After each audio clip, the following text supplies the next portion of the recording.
Gustong gusto nila. Dried Tubipex. Ang hindi ko lang alam kung masustansya to. Kasi dried na to eh. Kumbaga wala nang ano to eh. Yun oh. Magpapakain tayo guys ngayon oh. Mga sorority ko ang gaganda oh. Ayan oh. Gutom na sila. Magpapakain tayo ng dried Tubipex sa kanila ngayon. Dried ito. Ito pakita ko sa inyo. Ayan o. Dried Tubipex. Gustong gusto nila. Pakita ko sa inyo kung gaano sila katakaw dyan ha. Wait lang ito. Yeah. Ang takaw ng mga yan. Wait lang, papalapitin ko lang dito sa may gitna. Ayan. Ito. Gustong gusto nila yan. Ayan o. Diba? Gustong gusto nila. Dried Tubipex.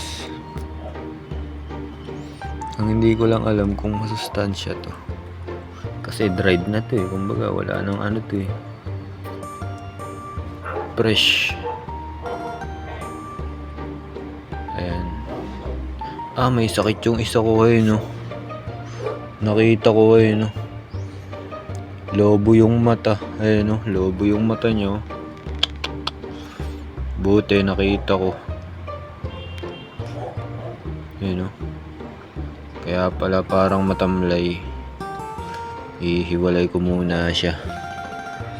Para magamot natin. So yun ayan no. Paubos na yun nilagay kong Tubipex. Ang tatakaw nila. I-breed ko ngayon to. Ay ito pala yung orange sa crown tail ko na male. Yung Anlibemba ngayon. Sayang kasi baka mangitlog na naman dito yung giant ko no. Nangitlog. Sayang yung itlog.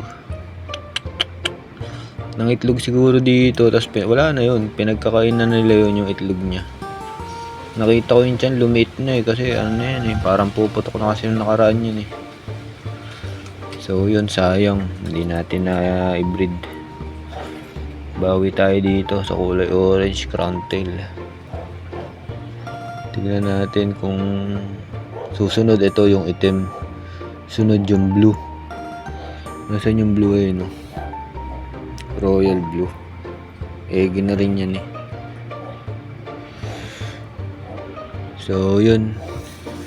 Dagdagan natin yung pakain sa kanilang Tubipex. Ito, hindurog. Hindurog lang muna at sayang iba kasi may tapon.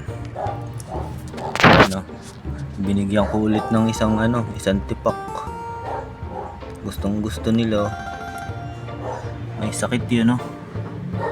Maga yung mata. So yun, magpapakain muna ako ng mga fry ko muna. Ito lang muna pinakita ko. Ayan ang gaganda nila. So yun, hanggang dito na lang muna. Fish.